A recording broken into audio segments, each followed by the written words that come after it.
Hello everyone, नमस्कार। मैं हूं पवन कुमार और आप देख रहे हैं यूट्यूब चैनल क्रिएटिव एजुकेशन। नवीन राज्यों का उदय, पंजाब एवं हैदराबाद। इंपॉर्टेंट कुछ क्वेश्चंस हैं, तो शुरुआत करते हैं। क्वेश्चन नंबर 1 है, पंजाब में सिख राज्य के संस्थापक कौन थे? ऑप्शंस दिए, बंदा बहादुर, गुरु गोविंद सिंह, गुरु तेग बहादुर या रणजीत सिंह।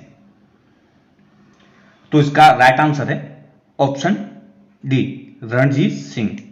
शासनकाल था इनका 1792 से 1839 ईस्वी। जन्म हुआ था इनका 2 नवंबर 1780 को।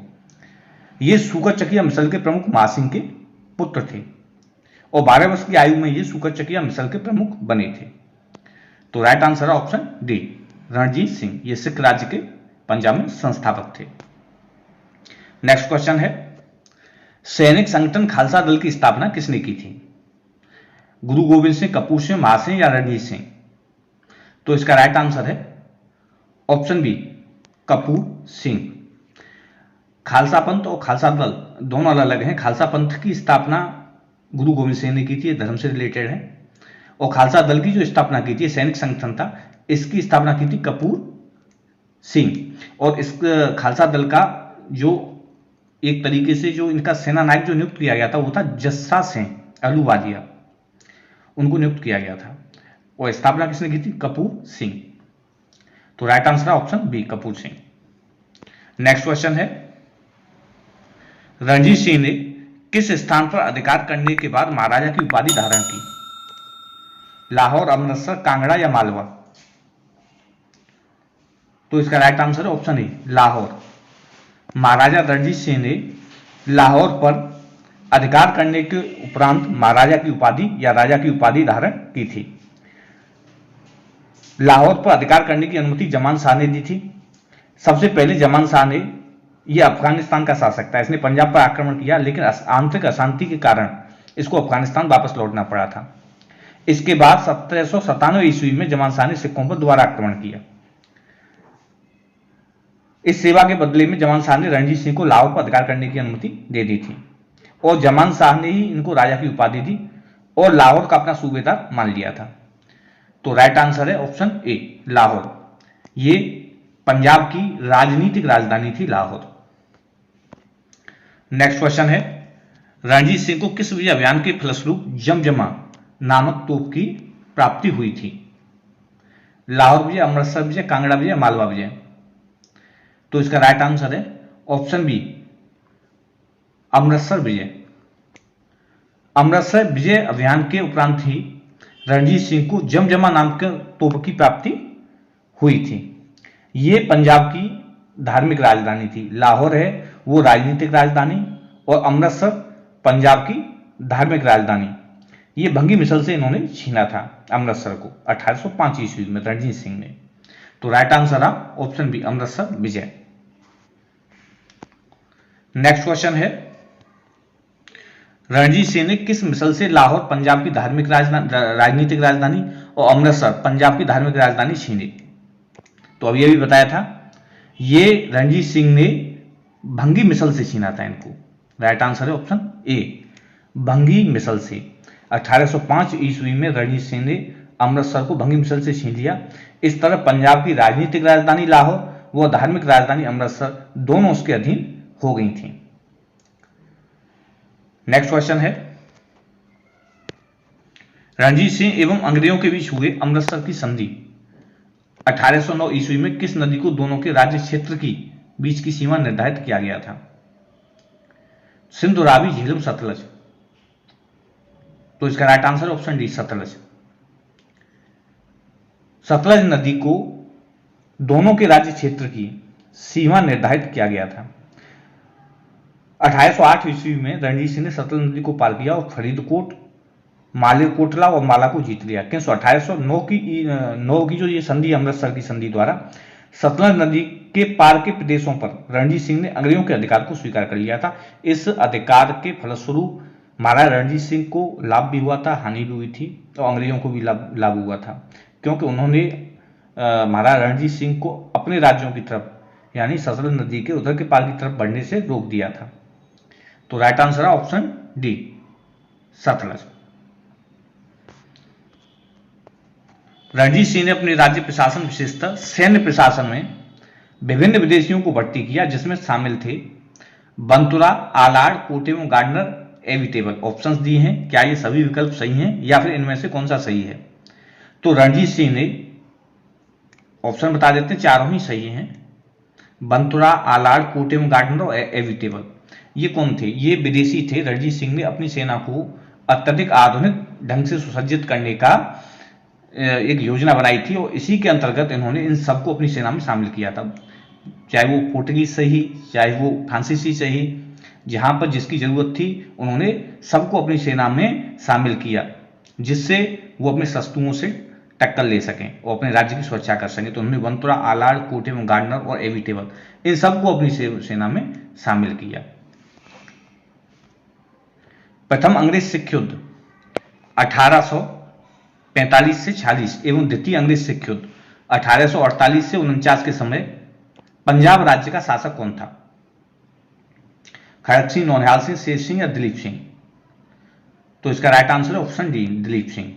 दिलीप सिंह के शासनकाल में ही अंग्रेजों ने पंजाब पर आक्रमण कर लाहौर पर अधिकार कर लिया था। ये महाराजा रणजीत सिंह के अल्पवयस्क पुत्र थे। इनको 1843 ईस्वी में महाराज घोषित किया गया था। रणजीत सिंह की मृत्यु के पश्चात इनके पुत्रों में ही आंतरिक विद्रोह के कारण आंतरिक विद्रोह हुआ राजगद्दी को लेकर के, और इसी के कारण जो रणजीत सिंह के उत्तराधिकारी थे वो ज्यादा समय तक शासन नहीं कर सके। जैसे रणजीत सिंह के जो उत्तराधिकारी थे वो खड़क सिंह थे। खड़क सिंह को गद्दी से हटाकर बंदी बना लिया गया और उनके स्थान पर उनके जो पुत्र नौनिहाल सिंह थे उनको सिंहासन पर बिठाया गया।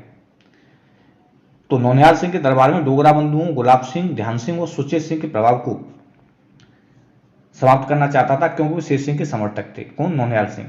तो इस तरह से आपस में विद्रोह होता रहा और उसके बाद अंतिम जो शासक जो बने पंजाब को, दिलीप सिंह बने थे, और दिलीप सिंह को अंग्रेजों ने पंजाब पर आक्रमण कर लाहौर को अधिकार कर इनके शासन को भी समाप्त कर दिया और इन्हें संधि करने के लिए विवश कर दिया।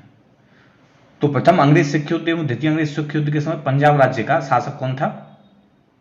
दिलीप सिंह। सूची फर्स्ट को सूची सेकंड से सुमेलित कीजिए। लाहौर की संधि, भैरोवाल की संधि, पंजाब का अंग्रेजी राज्य में विलय। तो ऑप्शंस दिए 1846 ईस्वी, ये भी 1846 ईस्वी और 1849 ईस्वी। तो हमें ऑप्शंस देखना है किसका कौन सा सही है। तो इसका राइट आंसर है ऑप्शन बी, लाहौर की संधि 1846 ईस्वी में, भैरोवाल की संधि 1846 ईस्वी में और पंजाब का अंग्रेजी राज्य में विलय किया गया था 1849 ईस्वी में। तो तीनों ही स्टेटमेंट कोरिलेट हैं। ऑप्शन बी सही है। लाहौर 1846, भैरोवाल 1846 और पंजाब 1849 ईस्वी। नेक्स्ट क्वेश्चन है, भारत के किस गवर्नर जनरल के समय में सिंध का विलय 1843 अंग्रेजी राज्य में किया गया? Lord Ellenborough, Lord Auckland, Lord hoarding, Lord Hastings? तो इसका राइट आंसर है option A, Lord Ellenborough. Lord Ellenborough के ये गवर्नर जनरल थे। इनके शासनकाल में सिंध का विलय जो 1843 ईस्वी में हुआ था अंग्रेजी राज्य में कर लिया गया था। नेक्स्ट क्वेश्चन है,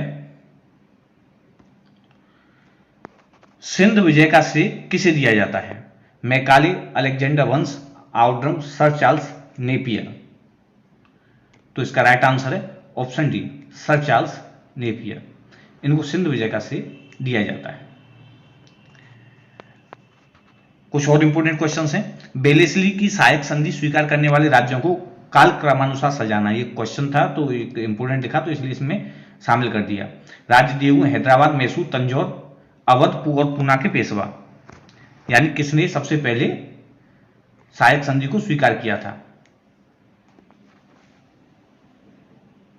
तो इसका राइट आंसर है ऑप्शन ए, हैदराबाद, मैसूर, तंजौर, अवध, पूना के पेशवा। आप इसको ऐसे भी याद कर सकते हैं, हम तब, यानी हैदराबाद, मैसूर, अवध को बीच में जोड़ दीजिए, ठीक है, तंजौर और पूना। तो इस तरीके से ये याद हो जाएगा। तो इनको ये काल क्रमानुसार है, यानी एक के बाद दूसरे राज्य थे जिन्होंने बेलेस्ली की सहायक संधि को स्वीकार किया था। उसमें सबसे पहले हैदराबाद के निजाम ने सहायक संधि को स्वीकार किया था।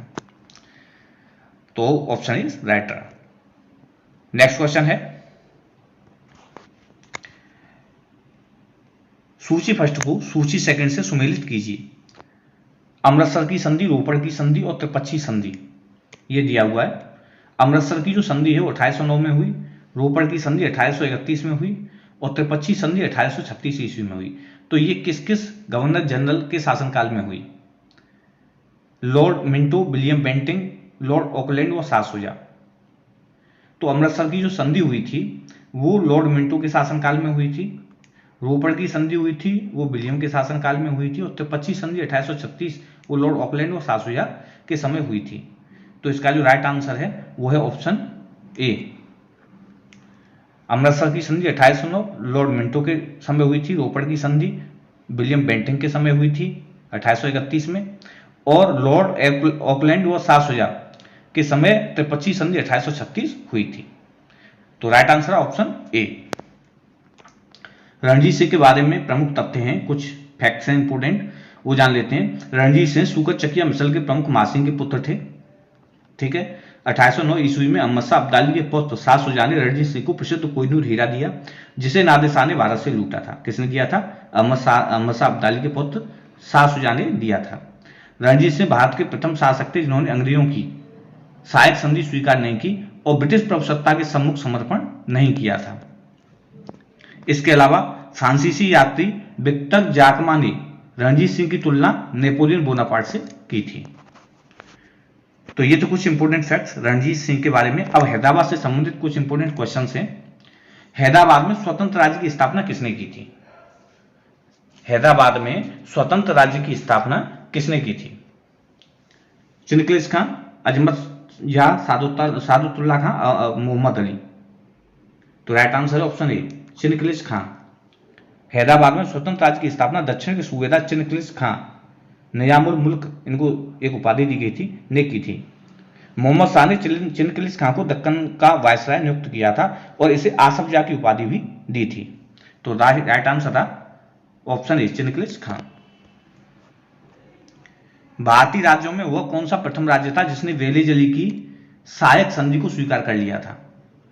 झांसी, कर्नाटक, सतारा, हैदराबाद। तो राइट आंसर है ऑप्शन डी, हैदराबाद। हैदराबाद वह प्रथम राज्य था जिसने लॉर्ड वेली अली की सहायक संधि को स्वीकार कर लिया था। नेक्स्ट क्वेश्चन है, किसने 1725 ईस्वी में हैदराबाद को अपनी राजधानी बनाया जिसका मुख्यालय औरंगाबाद था? चिनक्लिस खान, अजमत या सादुतुल्लाह खान या मोहम्मद अली। तो राइट आंसर है चिनक्लिस खान। इसने 1725 ईस्वी में हैदराबाद को अपनी राजधानी बनाया जिसका मुख्यालय औरंगाबाद था। तो दोस्तों ये तो कुछ इंपोर्टेंट क्वेश्चंस आपको कैसे लगे कमेंट बॉक्स में कमेंट करके जरूर बताइए। वीडियो अगर आपको अच्छा लगा है तो कमेंट जरूर कीजिए, चैनल को सब्सक्राइब कीजिए और बेल आइकन बटन को भी प्रेस कीजिए। ये वीडियो देखने के लिए आपका बहुत बहुत धन्यवाद।